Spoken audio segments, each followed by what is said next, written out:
Something like that. No, I'm like, Yeah. Great guy. Yeah.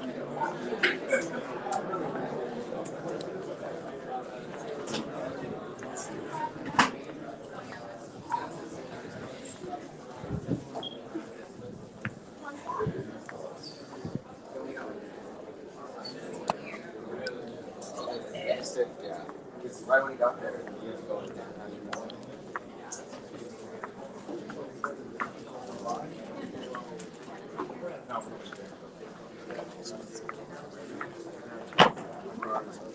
And I'm an outsider. Outward. okay. So 2 phones are set up. That's everything. Oh, I just met somebody who used to play for the Titans, and he's back in Nashville now. All these are NFL players. Yeah, but he lives in Nashville. Well, that's cool to me because of my song, right? And I'll give him this. So, Let me get the videographer.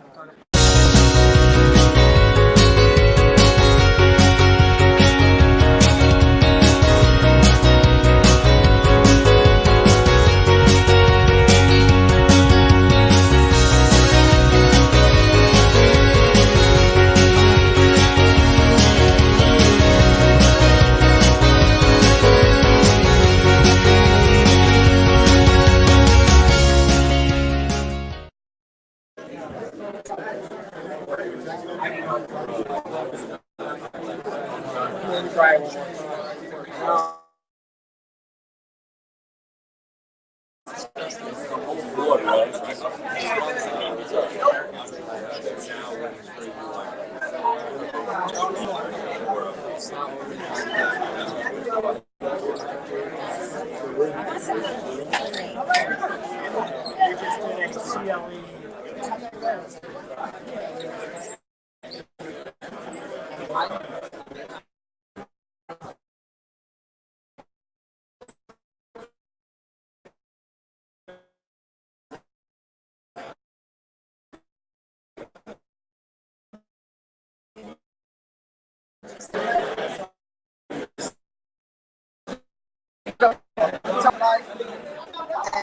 one more. I need to say, do y'all have an iPhone? Okay. So yeah, the link over there. Okay. So everybody's really hitting over there. And then we're gonna do it afterwards. Just fun. What you're gonna do is after, and I'm gonna do it with NFL players individually. You just kind of pull them in and then ask them questions. For now, just take footage. Video. Yeah, she's very good at Fantastic. I was there not too long ago. So weird.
Or do you want me to hold I'll hold the camera. You want to? It doesn't matter. I made banners. Alright. but I understand the context.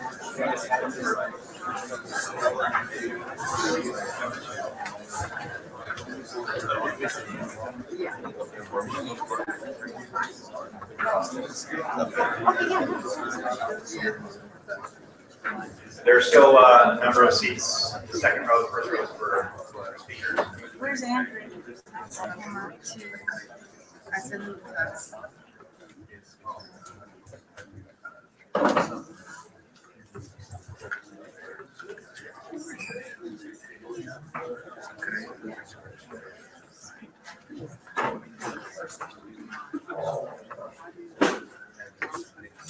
Yeah, I'm not gonna be Hi everyone, thank you for coming here this morning.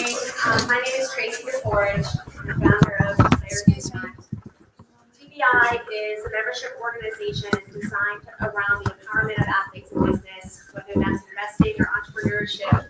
We're providing education, access, and resources. We're really excited to kick off this program today here at the Super Bowl. So I'm going to introduce a 20-year sports industry executive, Mike Tannenbaum, former GM of the Jets and the Miami Dolphins, and now on ESPN. So I'll welcome him to kick it off. And again, thank you very much. Appreciate you using the hashtag today, Impact the Big Game. We're all about impact, sir. Thank you.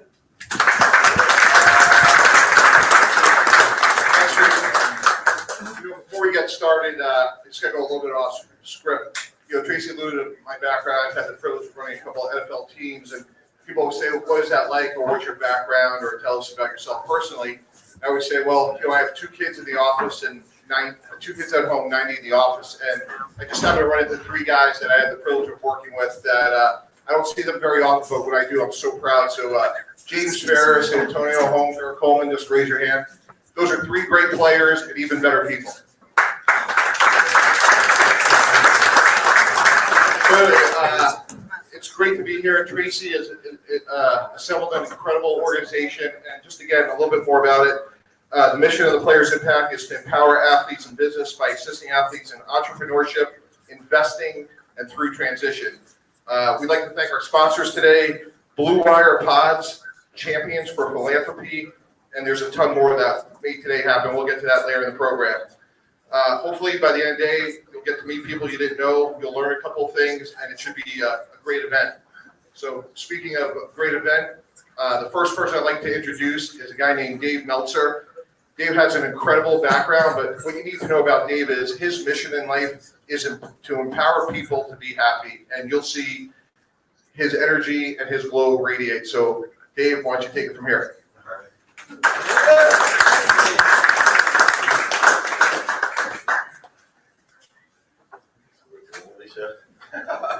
Hi, everyone. I didn't know that I was going to be introducing everyone. Thank you, Jake. Excuse me 1 second. Just Matt right now? Okay, that makes sense. Now that I'm informed what I'm doing, I'm going to introduce an incredible philanthropist. Some people call him a football player, but he was a kicker, so I should have been a kicker. I've been much better than any other position. But Matt Stover played football almost as long as my business partner, Warren Boone, but I think is the oldest player ever to win a Super Bowl. An incredible career, and I really want to have a fireside chat because in philanthropy, I want to talk about how focus is necessary. And I don't think through all the athletes that I've represented and worked with over the years that anyone has more focus or vision than a kicker, even more than a quarterback. At least a quarterback's mostly in the game. Imagine sitting there all game just waiting for one kick that could determine the Super Bowl and sometimes does. So I want to bring up an incredible athlete, a kicker, and an incredible philanthropist, Matt Stover. I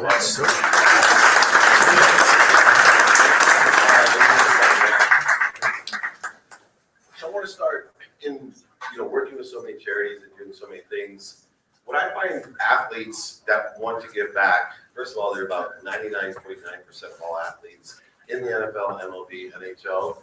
Their true why is to give back. In fact, a lot of them, like me, were motivated to play sports so they could buy their mom a house and a car, right? They grew up with nothing. Anyone here grow up poor? You know what? Yeah, I feel sorry for the rest of you. And I really mean that. I can't teach my kids what I learned growing up with 6 kids and a single mom. But ironically, I think the hardest part for most of the athletes that I work with in philanthropy is the receiving side.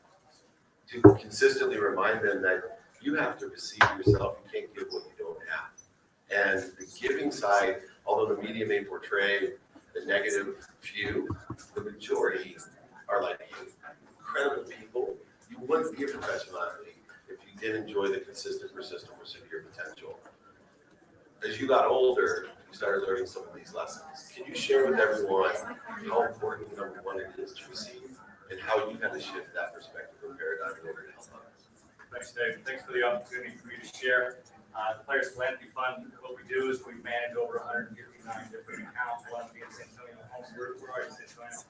You're right somewhere. We have this foundation, and they just house and park their foundation inside of our platform and keep them compliant on the back office, whether it's through events or not. So I'm hyper-focused and hyper-detailed to be in partnership and do the back office for foundation work. So you have to know where you can get lost in the weeds and whatever you do. So, you know, as a player during my career, I always thought the NFL was just a quick start. It was not an easy one in. It gave me a great opportunity, but during that time I was learning. And one of the things I learned how to do is give away money. But in order to give away money, I had to earn money, and I had to be responsible for that money, and I had a budget, and I had to make sure that I had to give away. And then investing, and after the investments go well, hopefully, then you have to learn how to get money from that. And the best way to do that type and be responsible with it. So, Dave, you know, as an athlete, during the course of my career, I stayed focused on my career, but also knowing that at some point I was going to have to transition out of the NFL. And I knew that there needed to be a cause and a purpose that was greater than myself. So while I was playing, I learned how to do that, not only for the team, but also off the field for the community. And from there, I learned how to do it properly myself. And therefore, I wanted to make sure that others, athletes, who needed to learn how to do that type of philanthropy or anything with a foundation work, especially private foundations, they knew how to do it properly and not get themselves in trouble and actually harm their brand. So right now, I'm working on Maria Hogan. I'm working with Ed Reed and Wayne Wade. All kinds of sponsors on names, so you know that legit. Just the kicker, he's legit. I borrow your rings. Those look. Had the people don't believe it, but you know, at the end of the day, you know, my job is to help the athlete community and others to give responsibly, raise funds, give responsibly, so that best practices and the legal issues, including my good friend Ward here who's speaking, that we have the hardship and we have people around there to make sure that they're protected. Which a lot of times get confused because of the trust issue. You know, so many people come at you as a player, come at you before you're even playing, and so you're conditioned to only trust a few people. A lot of times those people don't have the situational knowledge experience or even are willing to ask for that help. So part of the reason I wanted to have you up here too, because there are individuals that can share in the playing experience, but also that transition experience. It's interesting because you talk about the why, and athletes have bigger whys than most people. They're driven to get where they are through physical, emotional, and mental pain that you have to move through such a deal. But what more interesting is I've driven this misconception. I think everybody already knows their why. And it's to help somebody else. They may not figure out how or what help, but everybody knows deep down.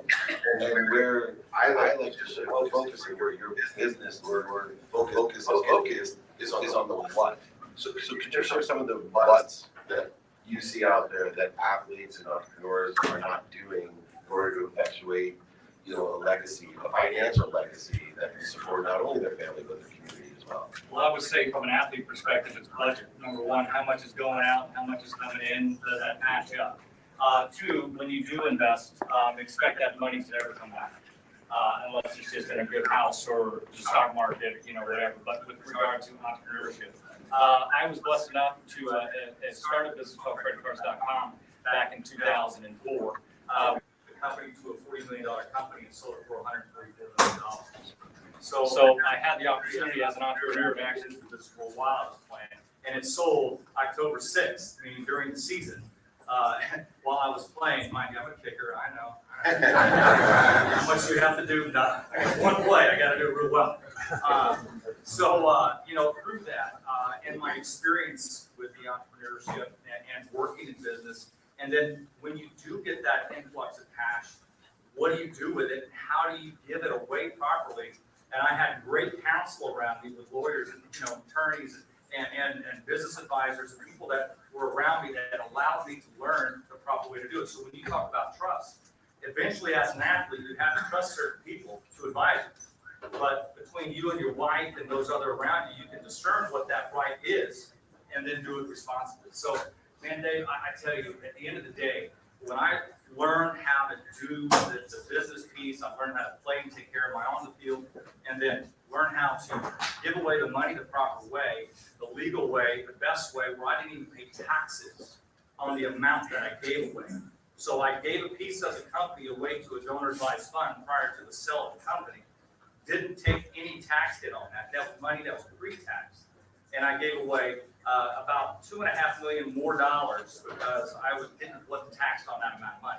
Sounds pretty cool idea, right? So I learned how to do that through good advice, through people that I was able to put within my team. And it's called family office. And I think that the Players Philanthropy Fund, what I want to be, is that vertical along with families, whoever they are, athletes or not, to be that philanthropy vertical, to make sure that the families and the players, whoever they are, they don't mess things up in the philanthropic world. And just staying on budget compliance and all the other things that come in. Who they hire, contract review, whatever it is, they have to do it the right way. It's interesting that you talk about kind of the pragmatic side of it.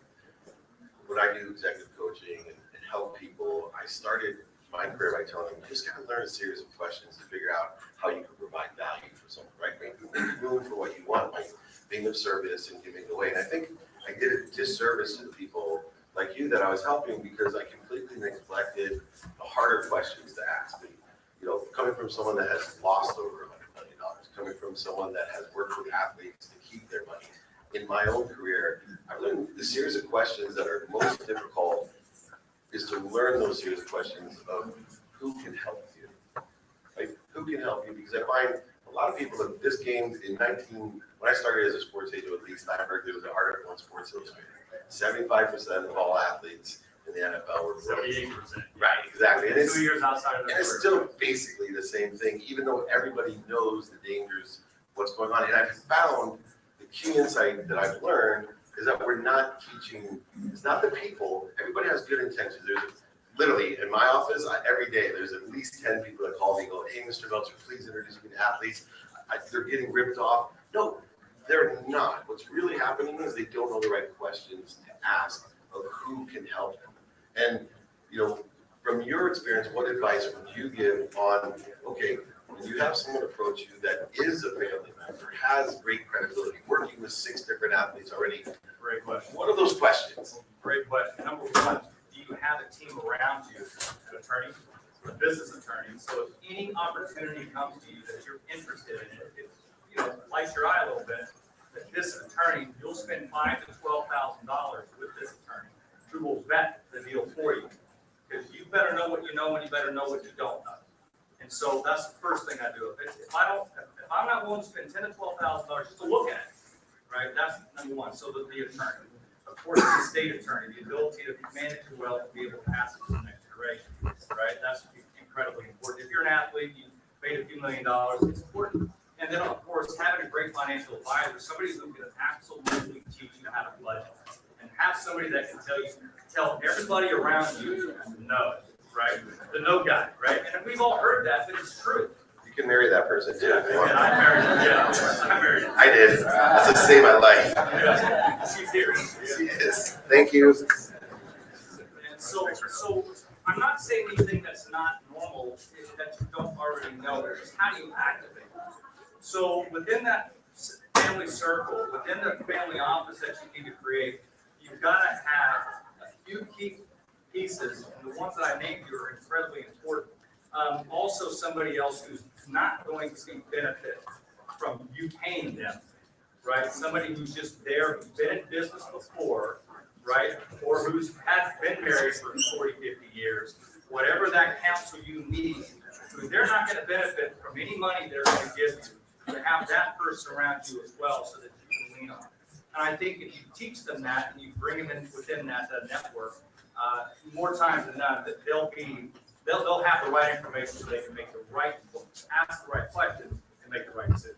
Right, and have the right people supporting them, surrounding themselves with the right people, the right ideas, which is exactly, in my life, I thought I could outthink everyone, make tons of money out of law school, and literally had no support.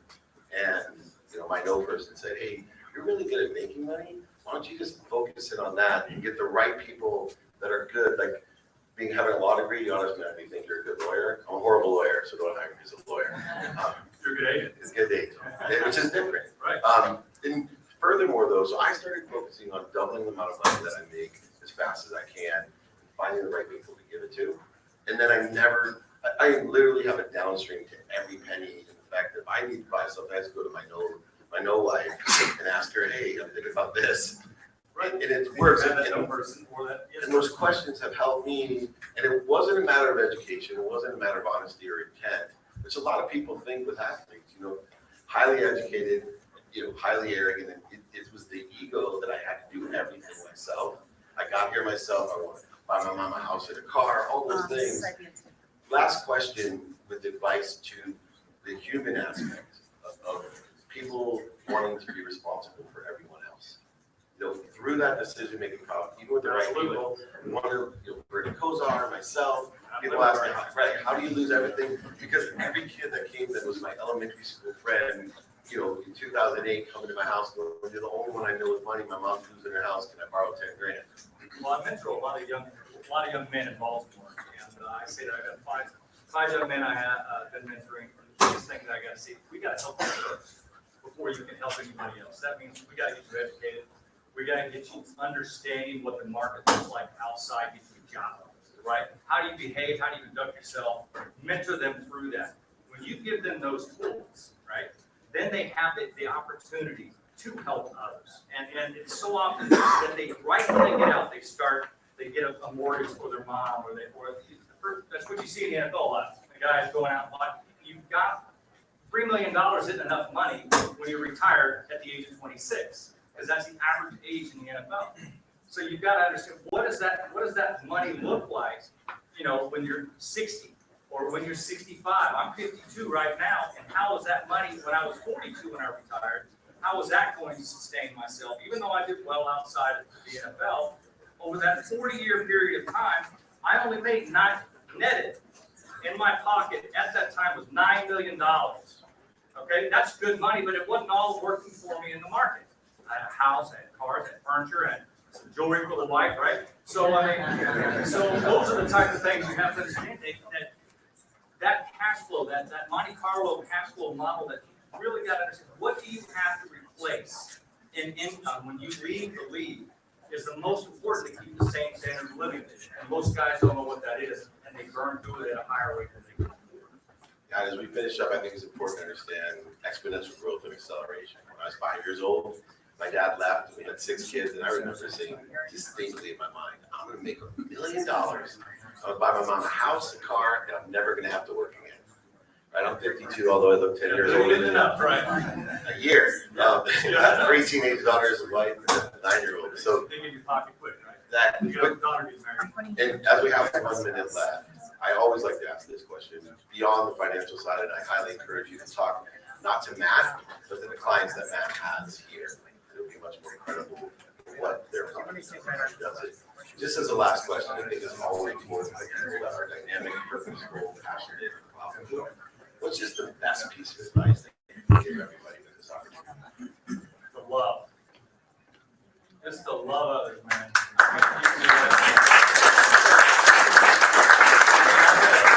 A little bit of a mess right now with one of the accounts, and I'm loving them. Right? I can get angry, or I can flip it and say, I got you. I got your back. We're going to work through this.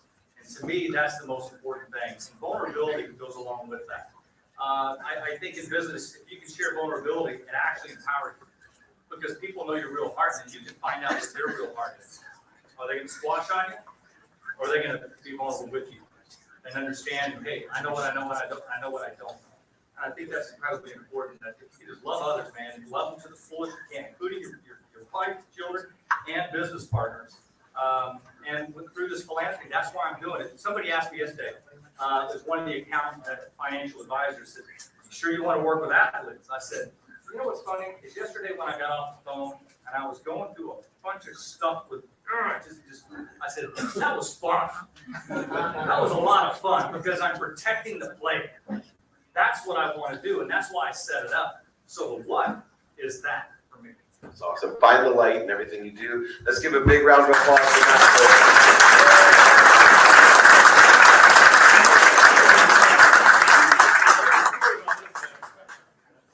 Thanks, Jack. That was great. All right, next up, we have our philanthropy award, and I would like to introduce Alicia Powell. Alicia co-founded Champions for Philanthropy Incorporated. It's a nonprofit organization to help professional athletes establish their charitable brand. Champions for Philanthropy is most valuable philanthropist award. We're designed to honor current and retired professional athletes for making a significant difference in the community. Alicia and Michelle.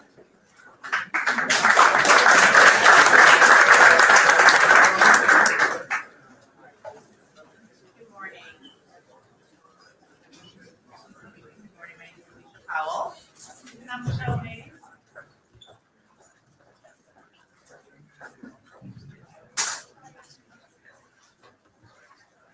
So we're so happy to be here today to present our most valuable philanthropist awards.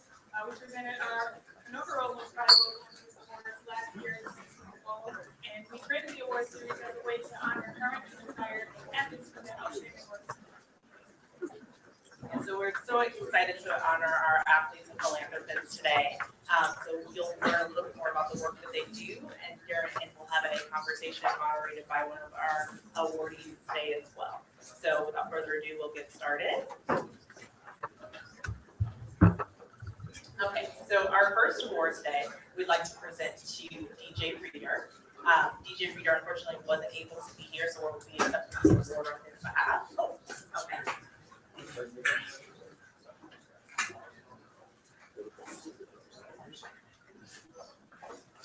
So we're presenting the Rising Star Award for DJ Reader.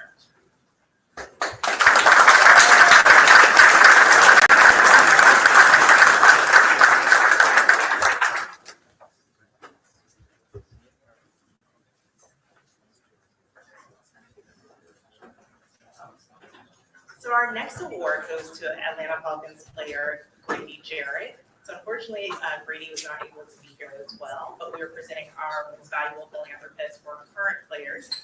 We have Rob Baca, who will be here accepting the award on behalf of Grady.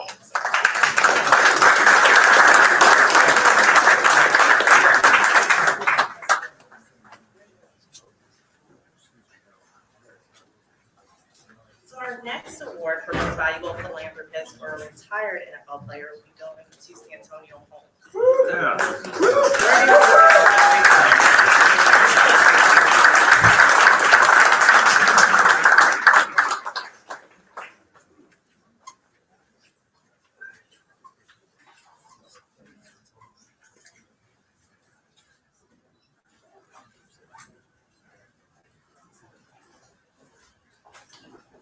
Last but not least, we'd like to present our Community Champion Award to Dave Melton for the work that he does in this for good in general, especially in sport philanthropy. We actually have our honoree from last year who's on the panel. Rob Baca was our Community Champion last year down at Super Bowl. So it's nice to have him back here again. But I'd like to bring up Dave Melton and thank him for all the work that he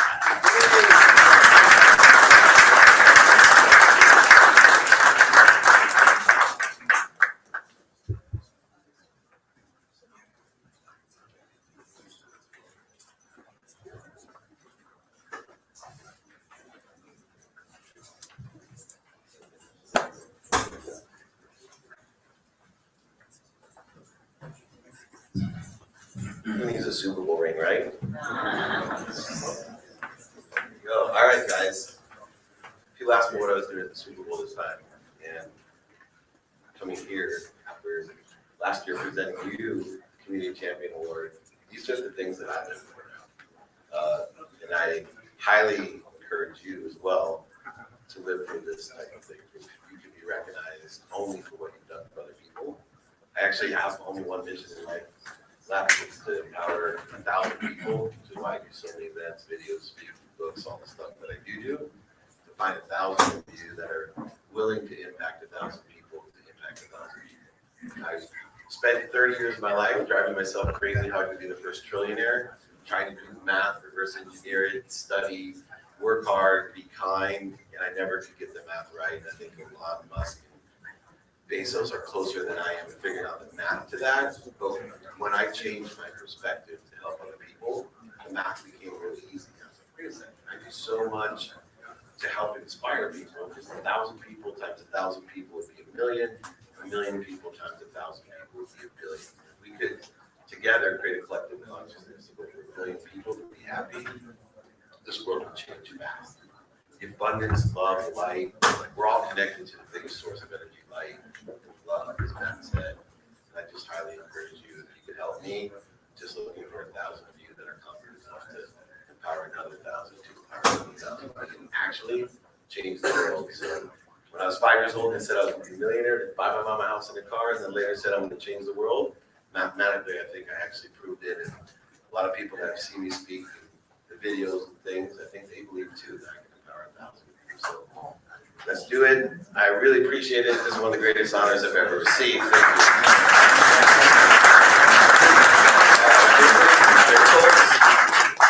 You guys each just give some background on what you do and what's important to you in the philanthropic side of things. So, Rob, if you could give us a little bit of background for you or your recipient, let's have it. So it's great to be back. Congratulations, Dave. I'm super pumped for you and what you've been able to accomplish. So real quick on me, and then we'll get to Grady. I help lead the family office for Grady Jarrett and other players. And my role is, for Grady in particular, to be his community director, to be his business and entrepreneurial coach, and as he likes to call it, his off-the-field navigator. So as a Division III kicker, Grady and I have very little in common from a sports standpoint. Matt Stover and I at least have that same title. I have a wedding ring. He has 2 Super Bowl rings. So we're similar. So Grady Jarrett's a really interesting guy. You may know him as the guy who sacked Tom Brady 3 times and set a Super Bowl record in Super Bowl 51. That was the meltdown Super Bowl, right? We'll leave that there because I live in Atlanta. Grady is one of the most authentic, humble guys that I've ever met. And so his mantra is give more than he gets, have a tremendous attitude of gratitude. And while his vision is a lot like Dave's in terms of how many people can I affect, he really plays small ball every day. He has told me in quiet moments, look, if I can affect one kid, if I can touch one person, I don't care if that's giving them a word of encouragement or giving them a t-shirt or signing a jersey or taking them to a football game. He takes 25 kids to every Falcons home game, signs autographs for every single one of them, gives them each a t-shirt, their premium seats, does that every single game. He feels like his mission has been accomplished. And so for Grady in particular, his vision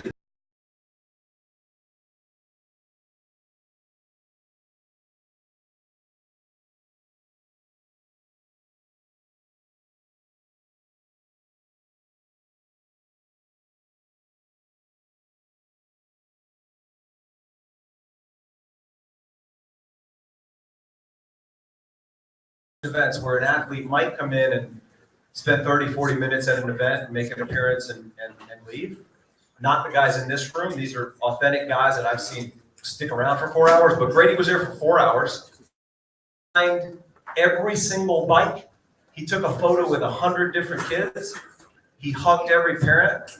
He hugged every sheriff's deputy who was there because the sheriff's department was participating. Before that, over Thanksgiving break, he quietly, without fanfare, served a dinner, like a high premium dinner, to 100 men in a transitional homeless program in Atlanta called the Atlanta Mission.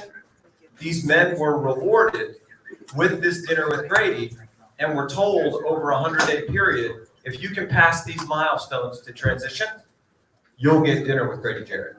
If you can't pass it, that's fine, but if you can work toward these things, one of the wins is for you to share time with Grady. Every single man in that event that night, he hugged. Even the dude with the Drew Brees jersey and the Saints paint on his head, he hugged. And he loved on everybody. So to Matt's point, he's a lover of life. He loves people. He was the 2018 Falcons Walter Payton Man of the Year. And I'm really, really proud to accept the award on his behalf.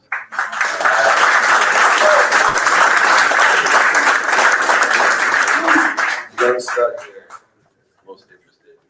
Just a little background on what you're doing off.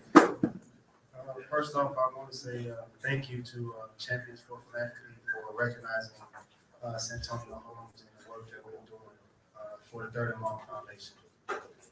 Third and Long Foundation was founded in 2009, and it was built on the premises to take care of kids with sickle cell disease. Not sure if many of you know what sickle cell disease is and how it affects people, but at the age of 17, I found out how it affects people. I had my first son at 17 years old.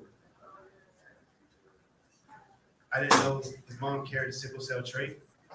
Neither did I know that I carried a sickle cell trait. The minute our son was born, they had asked us if they could keep him in the incubator for about 4 to 6 hours and then bring him out to us. I was concerned that something had happened, something was wrong with them.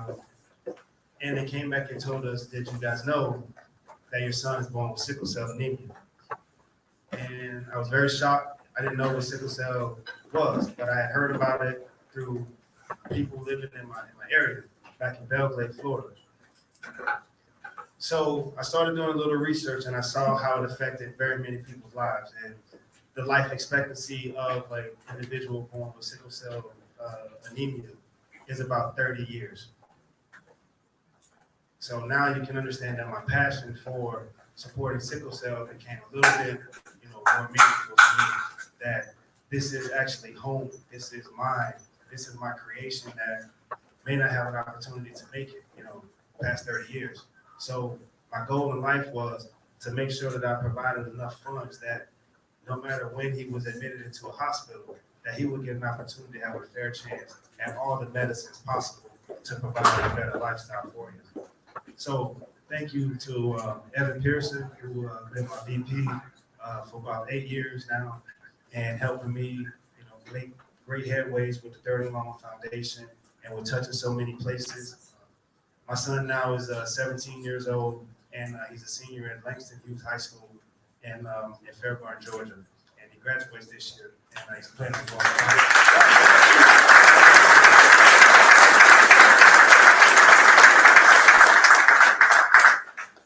So, throughout my time of playing professional football, I've been dedicating a lot of my time to speaking on Capitol Hill and getting funding, because at one point in time, funding was cut for sickle cell disease and all of its therapies. So I became an advocate for sickle cell, and through the help of Evan and Andrew Morton, and their group for putting me in the right place and with the right people so that I could make an impact with the Third and Long Foundation. And Santonio Holmes III, being the most important person in my life at that time, at third down and long, as you guys know, is one of the most important downs in football. So I wanted to branch that bridge together so that people could see that we all have our athletes, but we have a bigger heart and a special cause that we are all fighting for. And it's not just for the people that put on uniform. And I want to say thank you to all you guys for coming here, and thank you again for recognizing me for this award. Thank you.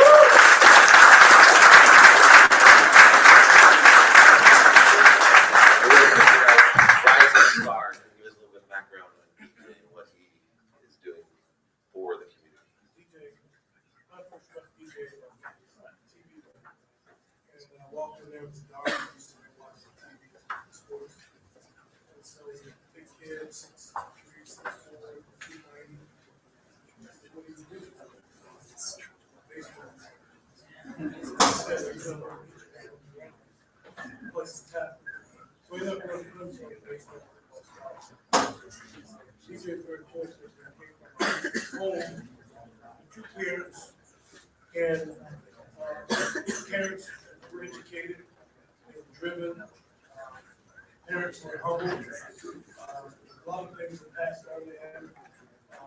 In the community, which is in Greenville, North Carolina, he's completely involved, engaged, and all the things in several high schools. Not just high schools that he attended, but several high schools.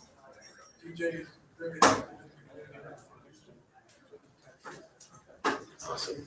We got a few minutes, so I'm gonna go one round of questions. It's been about a minute or two each. I met with a guy who's really old now, one of my mentors, Dennis Week. You might know who that is, famous sales trainer.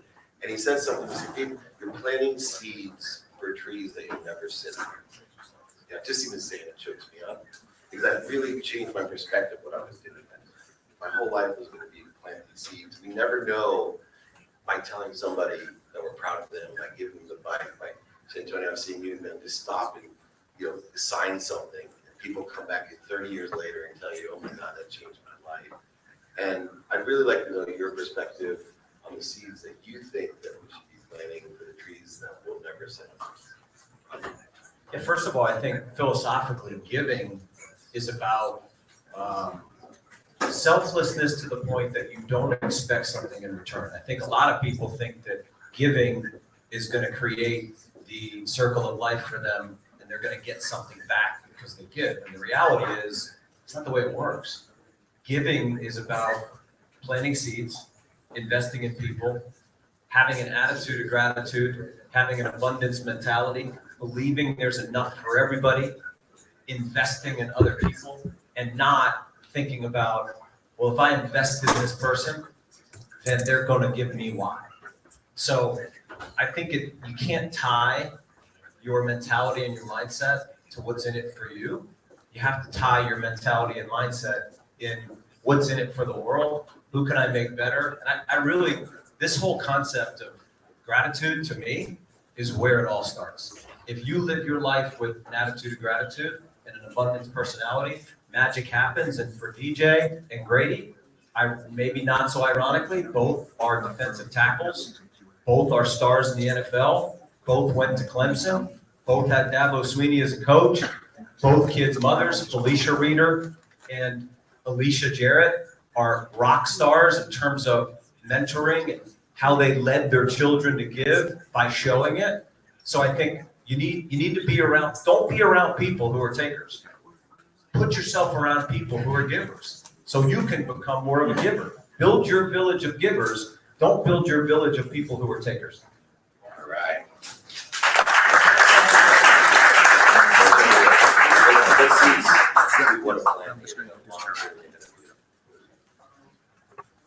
My mission has been to educate. My mission has been to educate people on the awareness of sickle cell disease. There's so many people living with this condition that are fighting this battle alone. And through the Third and Long Foundation, what we're looking to do is help those young kids that are in the hospitals with providing tutoring for them. I think tutoring is one of the biggest things that kids lack the use of, because they think they're smart enough, they think they know a little bit more than what they really know, and they don't want to reach out for help. So one of the things that has been prominent to me was seeing my son in the hospital and not have the motivation to want to continue learning and getting his grades up. So I decided to provide a tutor during the time where I couldn't be at the hospital to provide him, that stability that's going to force him to do it right in the long run. So with the help of the Third and Long Foundation, we've been planting seeds to make sure these kids are well educated and that families are educated. Make sure you go out and check your partners. Please get blood tested to find out if you are sickle cell carriers, because that's exactly how this disease continues to spread, because we're uneducated with the fact that we're sharing our love and our hearts with our partners, but we're not realizing that it takes a little bit more, to share with individuals we have to share with our kids that live with a certain disease that you carry, that you're unaware of. Thank you. I'd like to thank everybody. Let's give a big round of applause for these unbelievable award winners.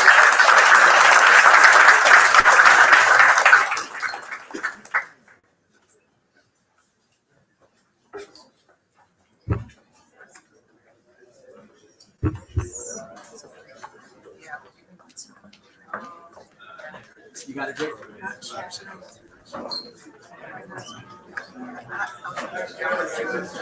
That was great. Another round of applause for.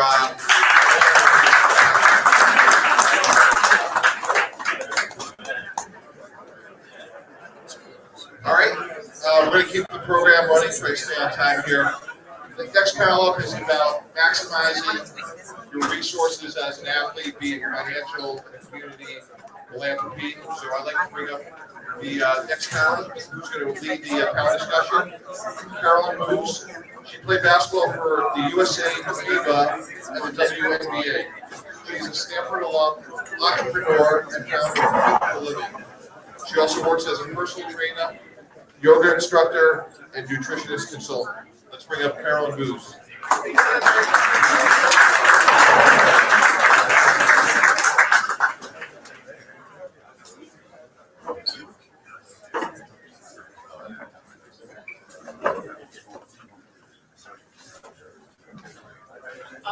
I like all my panelists to come up. I think we are actually rating on 2 of them. So the 2 that we have, first of all, it's great to be here. This week for me, to be very honest, it's close to the founder of Mom Academy, and it's been a very tough 3 to 4 days. For me, I was planning to fly out there at the end of February, and I met him when they were first building out the facility, and when we talked about giving back to youth and kids.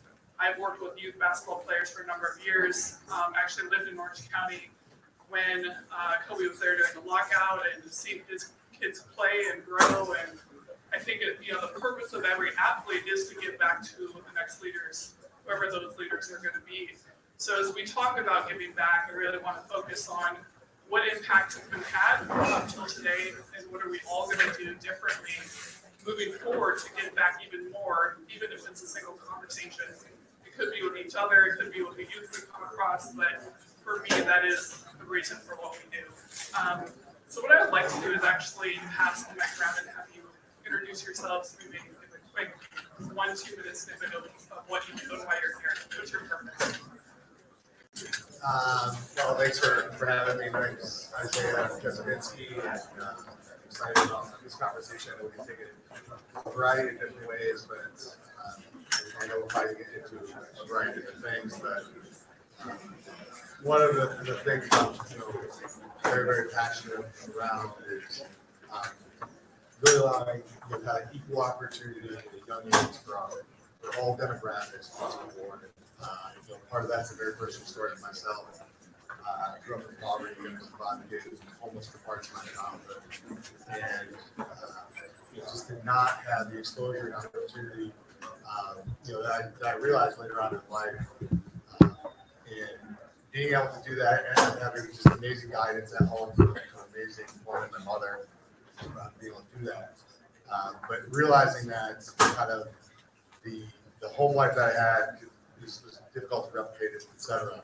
Being able to get equal opportunity across the board towards my path, I ended up finding myself at Harvard, which is probably the last place in the world I would have found myself. I would have been a complete misfit around there. But that path towards there, and then going on to play for 8 years in the NFL, and then retiring, getting my business school degree now, my venture capital fund now.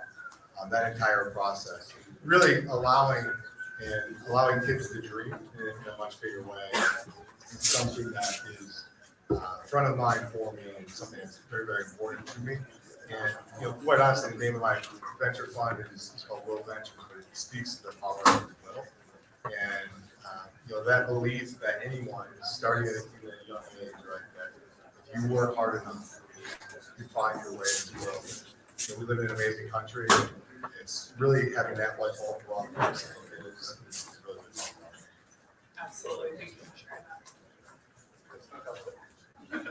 So I'm Ben Orbach. I have an advisory group called the Ascendant Athlete, and so we work with athletes, teams, leagues, and nonprofit organizations to advance their social impact and to measure it so we know how well that we're doing. It's a little bit of a backstory. I started this up 2 years ago. Before that, I spent a little bit more than 15 years working in international relations, and in particular looking at why do people join terrorist organizations and setting up programs at a grassroots level in different parts of the Middle East and Africa that, I mean, you're not born a terrorist. There's environmental factors that go into it, but setting up different programs from a community development perspective to help people find pathways to dignity. And so I was doing that for a while, and after the 2016 election, I kind of got it as a 2x4 to the head, and I decided I wanted to reposition myself and see what we could do with that skill set and those metrics at a domestic level, and looking at the different things we have going on in this country to be able to address that. And so I looked at the world of sports, you guys that are out here, accomplished leaders in your fields, and there's this amazing opportunity to help support sustainable change that makes our communities better, our country better. That's what I've been working on. Doug Clooney, played a bunch of football along the way. Post-football has basically been a big focus has been on our foundation for autism. Autism became, in the 80s, very prevalent. The numbers went from 1 in maybe 2,500 kids to 1 in 1,500 to 1 in 500 to 1 in, now 1 in 66. So the numbers have escalated over the last 20, 30 years, gone through the roof. We created a foundation with our son Dougie's name and have used that platform to raise approximately $24 million at this point. And try to make a difference with parents and the families at home and take some of the relief off that. We felt we could make an opportunity to help towards research. We really have gone that direction, gone towards services for families and make a difference in their lives with each other individually. Our son Dougie was diagnosed at age 3. At a year and a half to 2.5, he spoke in full sentence. He shoot a little tights basketball, and my nephew taught him to leave the hand out and save money, he did all those things that you expect of a 2-year-old. And by the time he was 2.5 to 3, he started regressing. And there's some thoughts in our mind of why this happened this way. A lot of children with autism, Dougie anyway, went to the point where he has no speech, he's non-verbal, he's not 2 years old. We've had our foundation for 20 years.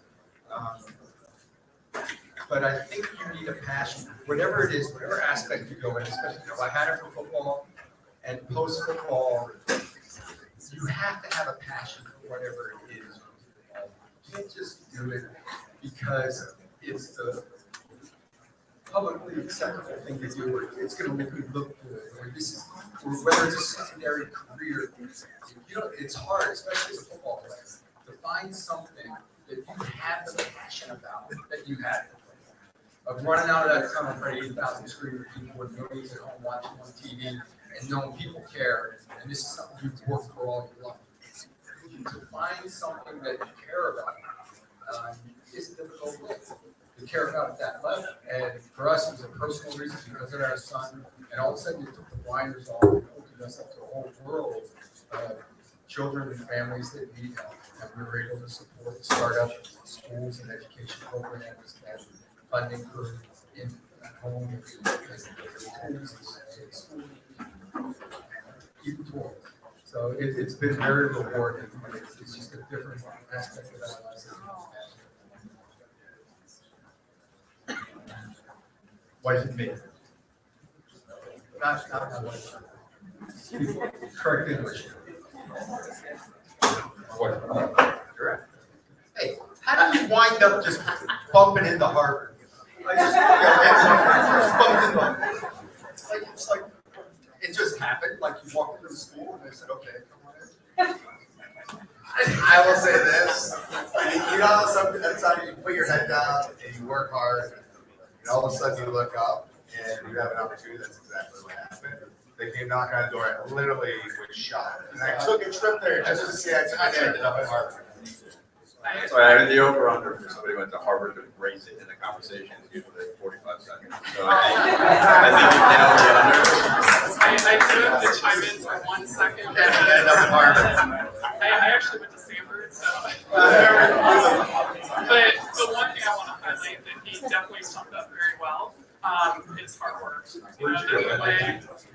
His hard work got him there. I think a lot of times we think that things happen because of what you've already accomplished, but you put in the work in order to make the next thing happen. And I think that's a testament to outcomes of something.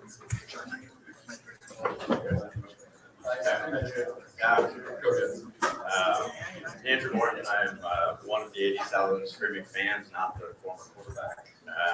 And I'm an attorney specializing in oversight of athlete and celebrity foundations. Greatest legal practice on the planet, because it means that I get to help famous people do good and help give away their money, help channel their cause, and most importantly, do it in a way that's actually compliant, which we're going to get into more because it's not. In a minute or two, I can give you the backstory on how I got to this practice, because it certainly wasn't on purpose. And I also can tell you enough stories about the act of compliance for the sneak in is there.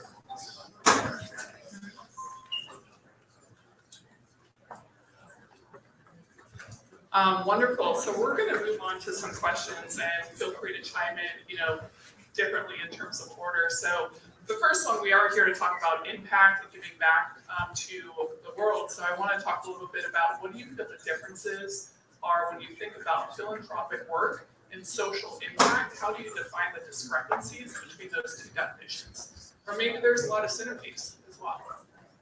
And anyone can start.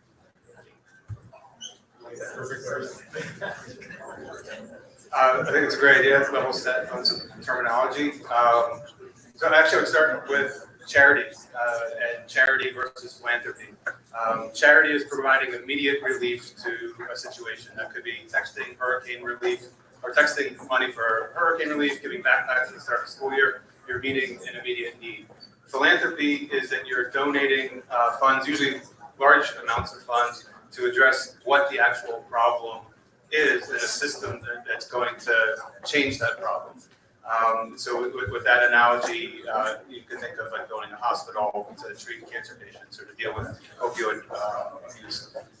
A term I like to use is strategic philanthropy, which is, in my mind, it's dual-use philanthropy. So you're supporting a system and improving that system, but then you're also have another motive, which is not an ulterior motive, but then by nature of your philanthropy, you're advancing something that's either a professional goal for yourself, a life goal for yourself, a personal goal, a faith goal, and so it's working together. And that's actually, I think, you're most sustainable, is because you're invested in it from a couple of different angles. I see all of it as being under social impact. I see social impact as the effect that individuals, organizations, companies have it on the well-being of people in a specific community. Intentional, unintentional, positive, or negative. But I see social impact as the umbrella. I think we need more of it. Absolutely, great response. Anyone else want to contribute to those thoughts? I would only say that I'm glad you mentioned the charity versus philanthropy. That's sort of something that comes up all the time. One of my, it drives me bananas when people talk about my charity for two reasons. It's not a charity and it's not yours. The word philanthropy, just if you learn nothing else, it's probably cool. Coming out of my mouth. Like the word charity is frowned upon among those of us who are in the philanthropy space. Because again, like Ben said, it's a one-off. It's not, it doesn't inspire you to create a foundation to do charity. I mean, charity is just fix a problem and it's done. It's not strategic. It's not long-term. It doesn't engage other organizations or other individuals. So it's very, very limited use of the word charity that anybody ought to be looking to. It's like what everybody wants to do is philanthropy, to have that sort of thing. Along the lines of long-term change, when we started in '98, we started a foundation. If you go back to the '80s, autism was, if you picked up a textbook, they felt it was neglect, bad parenting, and that the infant or child would kind of regress and kind of fall into a hole there. And that was what they interpreted autism as being. At our stage, there were no foundations out. There was nothing going on. There was one or two foundations possible. And I think the biggest difference that we made or that we felt our impact was, especially in the early years, was an awareness that created an atmosphere where others jumped on board, create change for the future, and all of a sudden, Autism Speaks became the #1 charity, right? The #1 nonprofit for autism. Suzanne Wright and her husband started with a $25 million grant from Home Depot day one.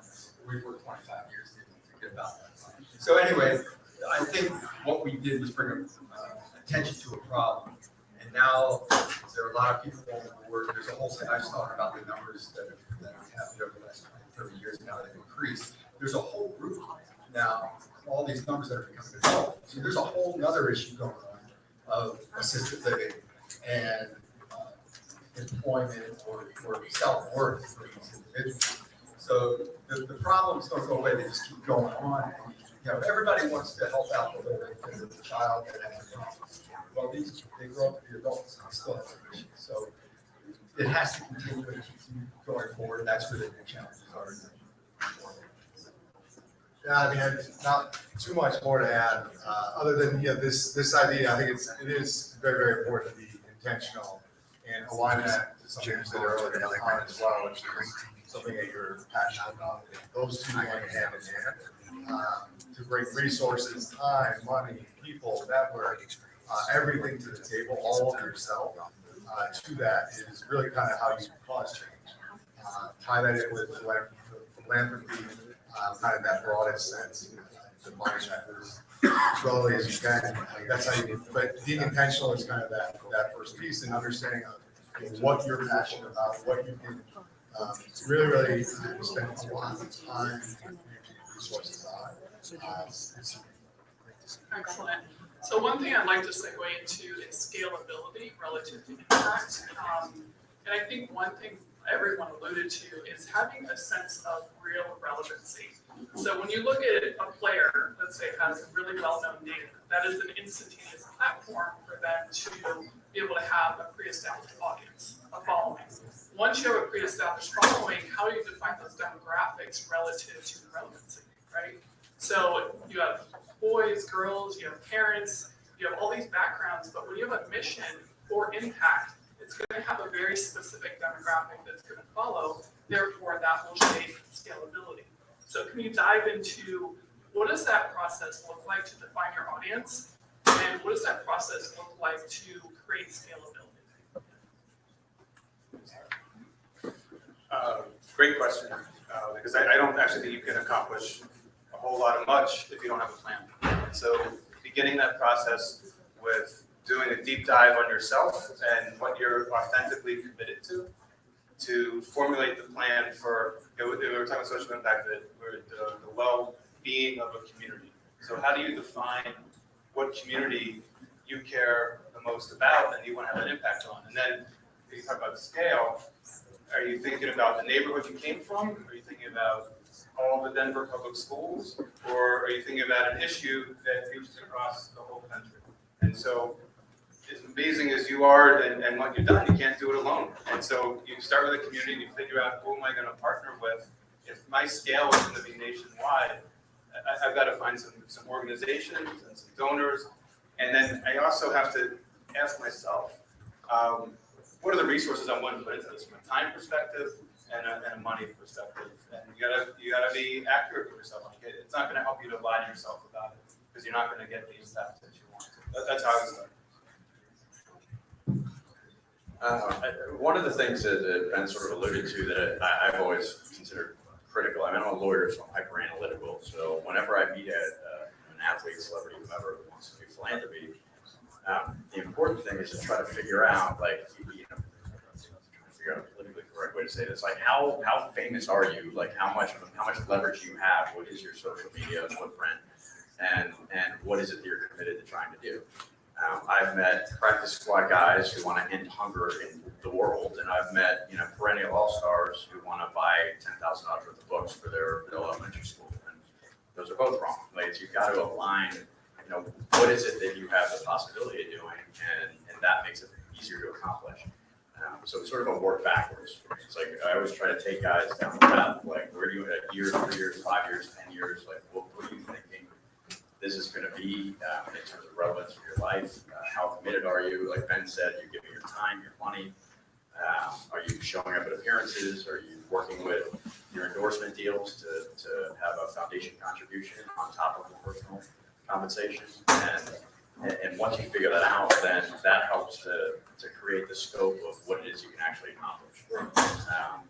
Nothing will sort of drive people out of the philanthropy space quicker than feeling like they failed, and they usually fail because they just had wildly, overblown expectations for what they would be able to accomplish. So, it's super important in terms of having that ability to scale. You start in a place that makes sense for who you are, where you are, how much time you want to give, what your network looks like. And once you sort of lock all that down and create the right objectives, then you'll succeed, and then that success will help to scale it to something larger. And I think one thing just to interject quickly too is being a former professional athlete myself is creating relevancy while you're currently in those playing years and not waiting to have a reflection about who am I now.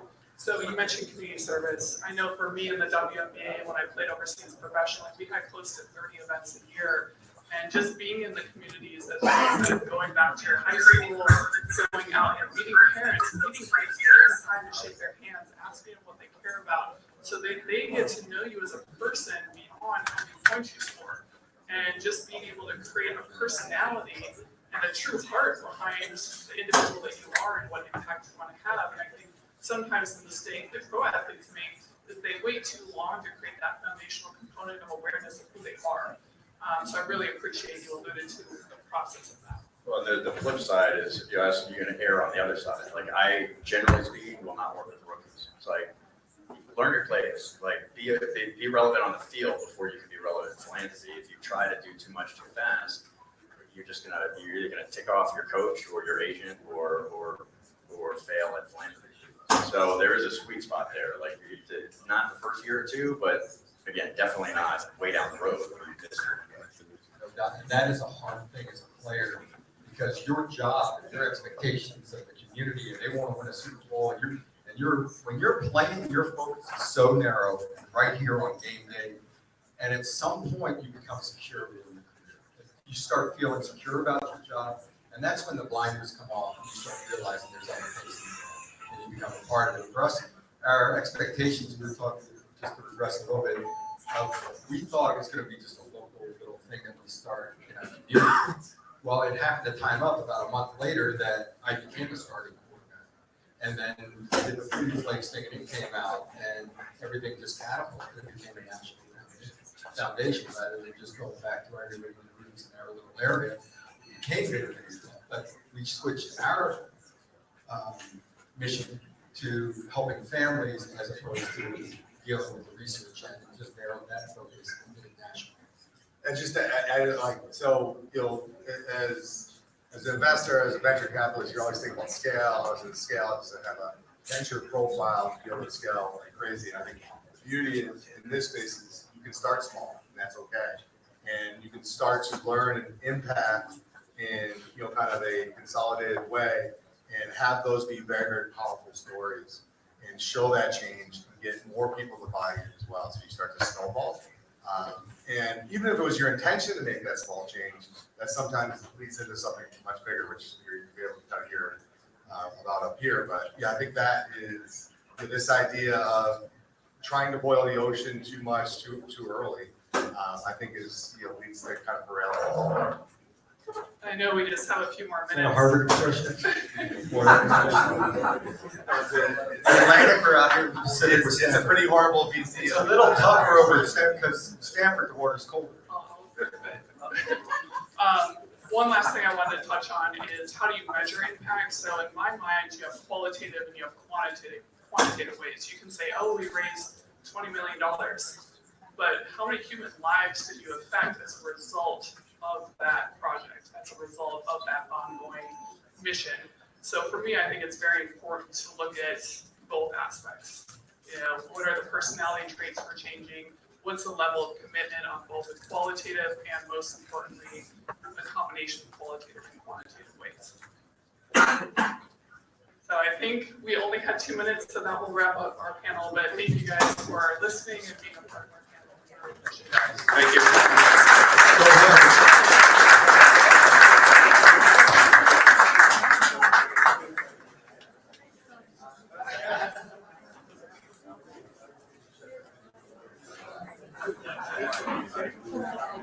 Hey,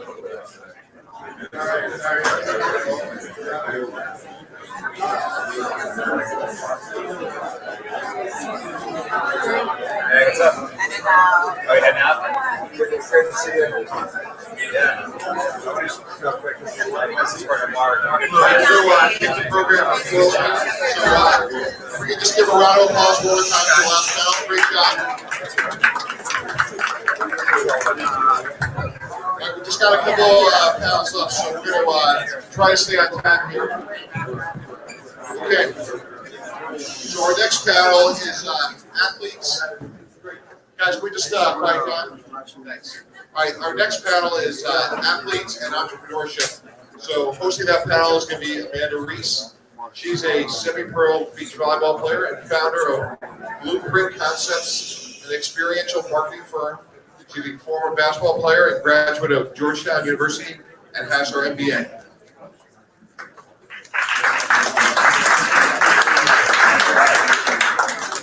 Okay, so everyone, don't worry. I will be mindful of your time. The bar is not going anywhere. You're gonna sit through this last great panel, and we're gonna have a good time, right? So can I get my panelists up here?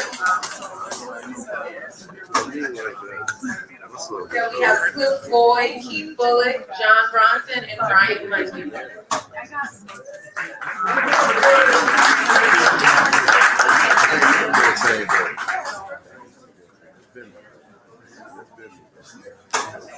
Scratch that.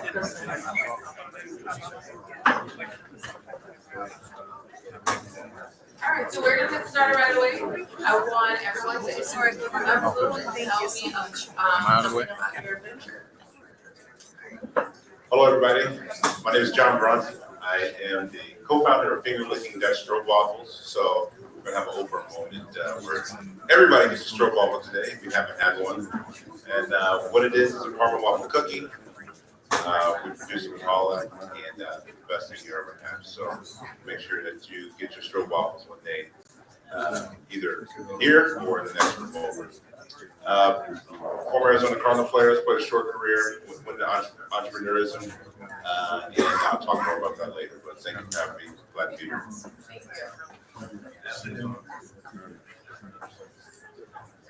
Good afternoon. My name is Ryan Mundy, 8-year NFL veteran. Played 5 years in Pittsburgh, 1 year with the Giants, to Chicago. I'm currently based in Chicago, and many hats.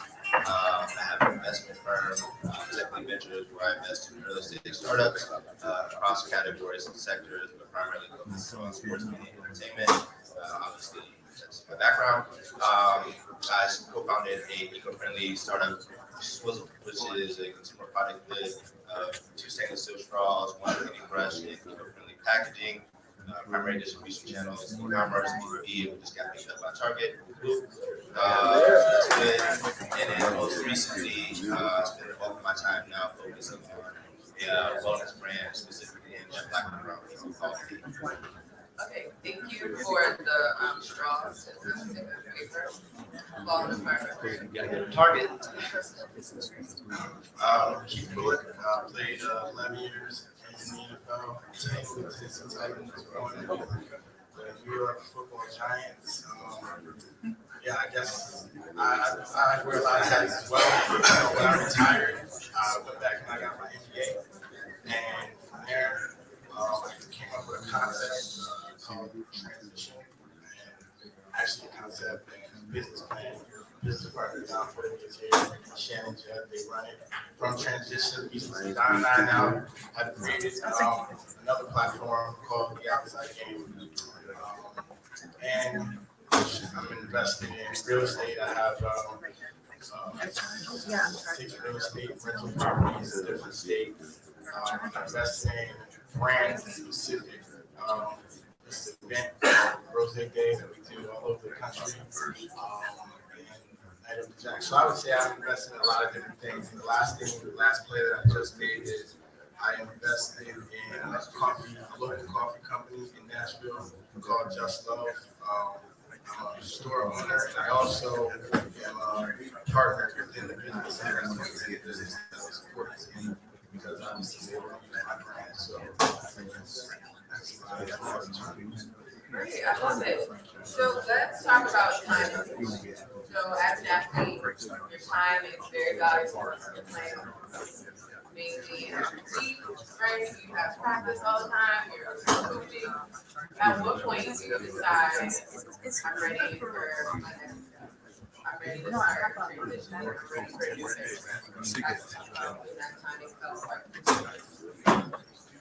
Well, for me, to be honest, I always knew that I expanded more than just being a football player. So, coming up as a foster kid, as I was, you have to make a lot of decisions fast and think differently. So for me, everything was about how do I get to the next step. So when I was in the NFL, it just got to a point where I got my second deal. I was fortunate enough to be a guy that I played in 130 straight games. So there was a point where I saw guys like Eddie George doing different things. That type of team doing different things, ask questions.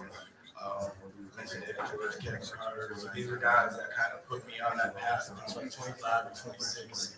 And, just think, what do you want to do when I'm done playing football? Because, there's so much life after that. So I was thinking about 25, 26 after I got my second deal. Well, for me, I was a backup, so I had plenty of time on my hands. And so I had a lot of time to think about what I wanted to do after football. But, all jokes aside, I think, one of the most important things was just to literally the time that I did have, understanding exactly what I wanted to do. And so I spent a lot of time just talking with a lot of different people, a lot of mentors, people that had done other things and other aspects of business that I wanted to be a part of, to at least when my last play was called, so to speak, I at least had some type of direction of what I wanted to do. So I think the most important thing in that regarding the timing is just utilizing it wisely and leveraging it with the right people that have done things outside of football or other sports that you can at least piggyback on once your time is done. For me, I had that realization after my 7th season in the NFL. I had back surgery, and I was on IR the entire year. And I was watching the game from home for the first time in my life, and I saw the safety. So I was going to get hit really hard across the middle. I was like, wow, that looks like it hurts. Yeah, and I had never thought like that about the game before, but I knew once I was looking at it differently, from a mental standpoint, that it was time for me to start really, not preparing, but taking action about what life after football looked like. I'd always been prepared, taking advantage of educational opportunities, starting after my 4th year in the NFL, so I was already trending in that direction. But that was like the defining moment where I was like, whoever used to work there. So I want to talk about 2 things that you guys mentioned about having the people around you that kind of spearheaded your focus into this new vision or venture if you have. How important is it that you have just success as a team around you? And how do you go about finding the right people to work with and partner with? I think it's extremely important. It's one of the most important parts of and foundation of your business.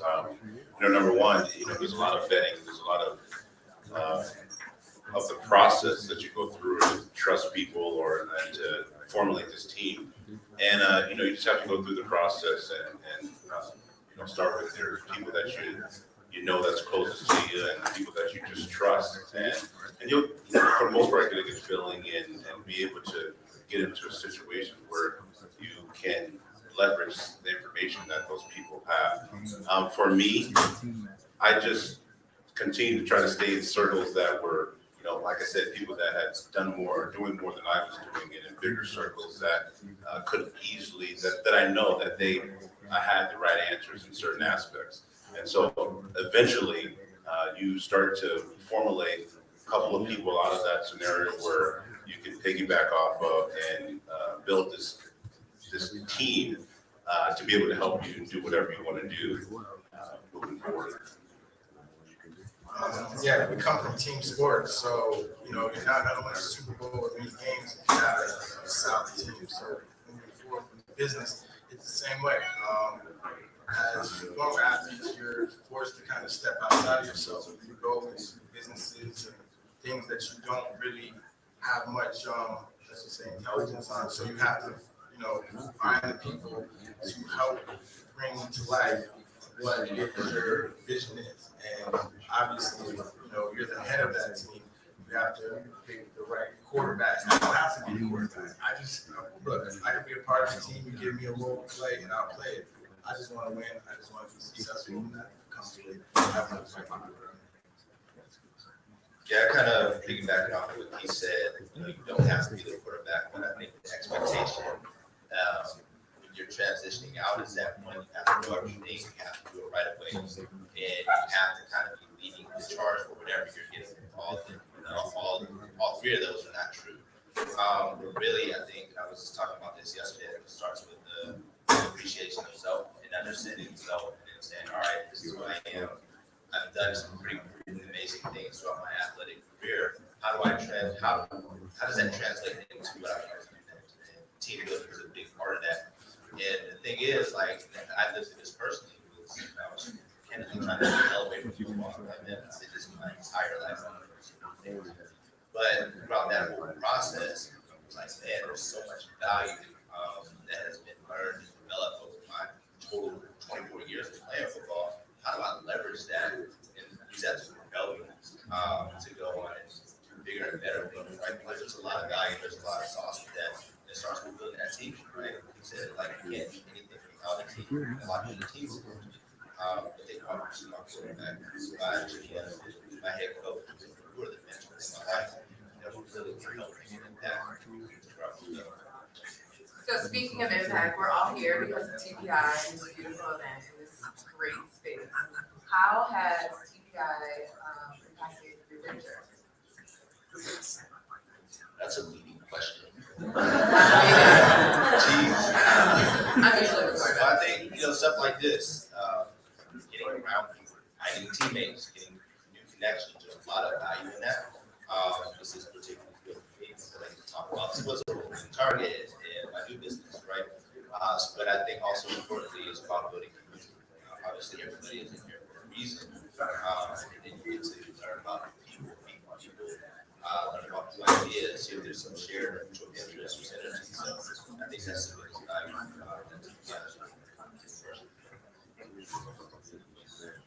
Yeah, to piggyback off of, TBI has been, a great part and a great influence into what we've done. I met TBI about a year ago, or Tracy about a year ago, and happened to know people through it, and at a Shark Tank ordeal. So, what was impactful about that was we learned a lot about what we can do good, what we need to do better at. And so, a lot of different connections and people that we've met, mentors through TPI and other aspects, kind of help us do some things, and also reconnect some of the people that I already knew. And so, one of the things I think that really did help that, Tracy was our ability to be on HSN, which helped in certain aspects, and just the camaraderie that TPI brings to bring everybody together in this room definitely helped us into our progress and success of the things that we have been doing. I've just been getting to know TPI over the last year, and I've been to including this event, and I think that, they do a great job, like everyone else said, bringing the different communities around. And look, if you have business, if you don't know about business, and I would definitely say more so for younger guys from our community, the NFL community, this would be great for them to be at these type of events, kind of learn and understand business, be around some real business people, and possibly meet some teammates that help their venture.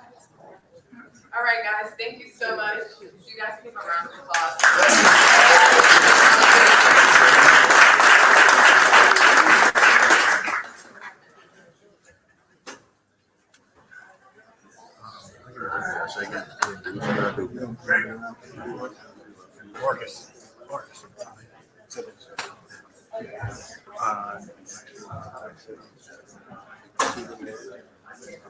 All right, if we can get one more round of applause.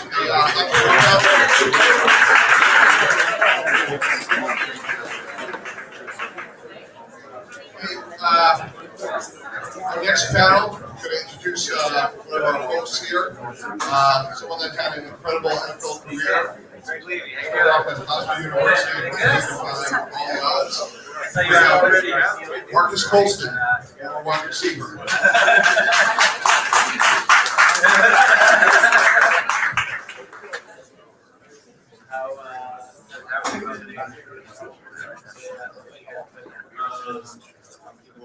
First and foremost, really appreciate all you guys coming out. I know it's a busy week down here. There's a lot going on.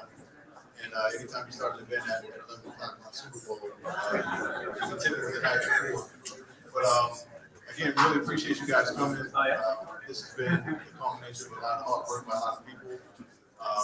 And at this point, I want to bring up a few people that are really important to TPI, just to kind of bookend, the reason why we're all here today. I'd like to bring up Garrett Blue, really good friend of mine. We go back to 2012 in B school, and he's an advisor to TPI. I'd like to bring up Amanda Reese, and also James Foot. I'm sorry, James Ferry. I mixed it. I mixed the two. Yes, I lied back there. So, really, truly, I think we've kind of heard a recurring theme here today. Whether it was philanthropy, whether it was entrepreneurship. This idea of community is really important to the athlete world. And, the interesting piece is to get to the level of professional athlete, it's a lonely journey at times.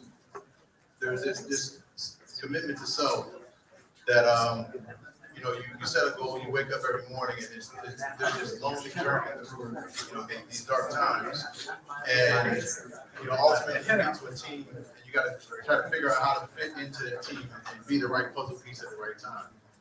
And, throughout my journey out of football, what I realized was that I tried to take that same mentality into business. I tried to, figure out all the answers to the questions. I tried to get in the rooms with folks that have been in the business world for a lot longer than I had, and try to use my competitive mindset to try and shorten the learning curve. And it wasn't until I started to interact with folks like Garrett that I realized the importance of having a community of like-minded people around you. And what Tracy started building in 2017, and what we are really a part of continuing to build is really building this community that's more than just athletes, it's more than just financial and wealth managers. It's really building this ecosystem in a way that it creates value for everyone in the ecosystem. And for us to have an event today with the type of people that we have in the room from all different walks of life that are really in this sports business ecosystem, it's a testament to Tracy's vision. It's a testament to a lot of the folks up here and really all of you for really understanding the value of the community that we have. And what I'd like to do is let some of the people that have been a really integral part of the community just kind of give you a little more insight to their experience and what TPI has helped them, how it's helped them further their second act, and why this community is really important. Hi everyone, James Ferry, by the way. It's all good. But for me, the biggest thing from TPI that I've been learning is, a lot of the things that I don't know. I was great at football for a long time, and that was my life for a lot of years, and I focused on that. But when I was done, I really didn't know what to do. But I saved my money. I was well off. I was able to take my time and figure it out, and TPI has definitely helped me in that aspect. And that, I've been around football my whole life, and now I'm in my second act, and it's about learning new things and, things that I want to invest in and be a part of. Sometimes I don't know everything. Football, I felt I had a good grasp of, what I needed to know and what I needed to do. But in the business world, there's a lot of things that I didn't know, a lot of things that I'm still learning. And TPI has been a nice platform for me to take my time with it, get educated about all the issues that I need to know about with all the investments that I'm doing. And it's really been a good thing for me to see the community, like he said, the community that's been building around this. And there's a lot of people like me. There's a lot of athletes. There are a lot of people that have questions. There are a lot of people that are very vulnerable and don't know much, and sometimes might not want to ask the right questions, but you feel comfortable when you have a lot of people that feel the same way as you do. TPI has been a good thing for me, and I love everything that's been going on. We're growing, the business is growing, and everything's been good so far, and I'm definitely looking forward to more opportunities that come our way, and I'm just excited about the whole deal. My name is Amanda Reese, and I got started with TPI the end of July, I believe. And immediately from my first event, I was like, this is where it's at. Because I had spent so much time trying to network and find people, and all they wanted to do was talk about my college career, or who I know from this person, or who got a better jump shot. You. I immediately saw people who wanted to help and were asking the right questions and challenging me on my growth strategy and what I wanted to do. And so I just appreciated from the beginning Garrett helping me connect with Tracy, and Tracy being like, you want to do this? How about you start here? And rarely do you find people just wanting to be so genuine and not want anything in return, but you do your best self. So I appreciate that, and I'm all in. Hey guys, my name's Garrett Clue. I was a rower. Terrible sport. Yeah, going backwards in a skinny boat. I was an athlete for 10 years, and I was fortunate enough to compete at the Olympic Games. And let me tell you, the athletes out there know, I retired at 29. The transition is hard. It's hard for me. I don't care what sport. When you make your life your sport, when you stop, that's hard. And I was fortunate enough to meet Marcus in business school, and it's been a pleasure to work with him on this project together. This is a passion project for me. Look, I think I didn't go to Harvard. I went to a state school. I didn't have a lot of options. I didn't have a lot of directions. And I didn't have community. And I was sort of left to wander the desert to figure it out on my own because TPI didn't exist. And it's hard. It's hard. And now what we are building is a community where if someone like me retires or is thinking about retiring, you have like-minded people who have been through it, who can help be your guide. We're not here to preach at you. We're not here to lecture at you. This is a community. And it's been really important to me to build my second act. And it's been a pleasure. And I'm excited about the future. And I think back to, my athletic career. And every athlete in this room, in order to be successful, you got to become a student of the game. If you want to go to that next level, you have to be a student of the game. And when you retire, whatever that next thing is, you got to humble yourself and become a student of the game. And I feel like TPI is positioned to help our community do that transition. And it's a membership organization where it's athletes who have been through it, helping other athletes, whether it's being entrepreneurs, whether it's investing. That's what we're here for. And the fact that you would take time out of your schedules to be here today means a lot to me and us. And obviously, you know, the Super Bowl, there's a lot of distractions here, but including that phone.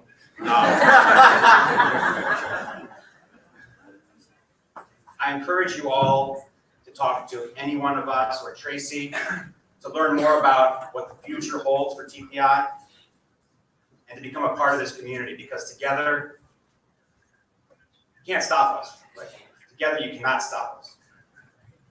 That feels like a mic drop moment right there. Thank you, everybody.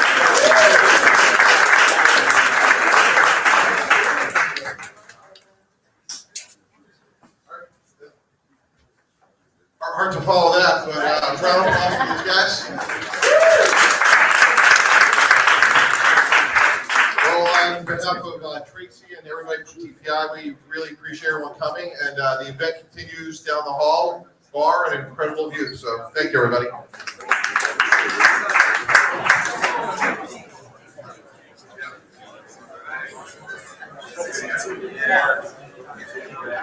Yeah, I checked you in. Nice to meet you.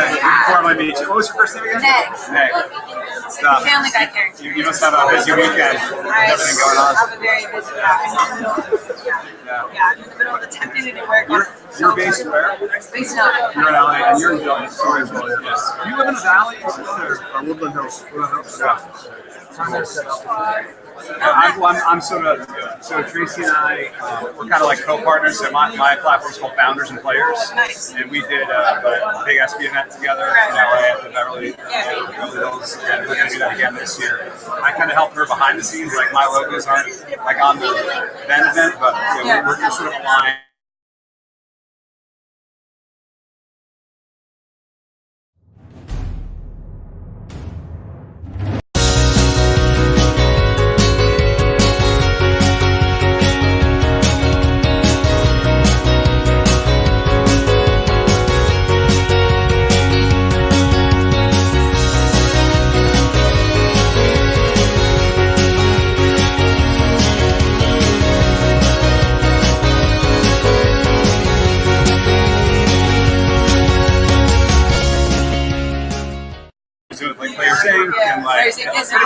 But it's smart, right? Because it's like monetizing.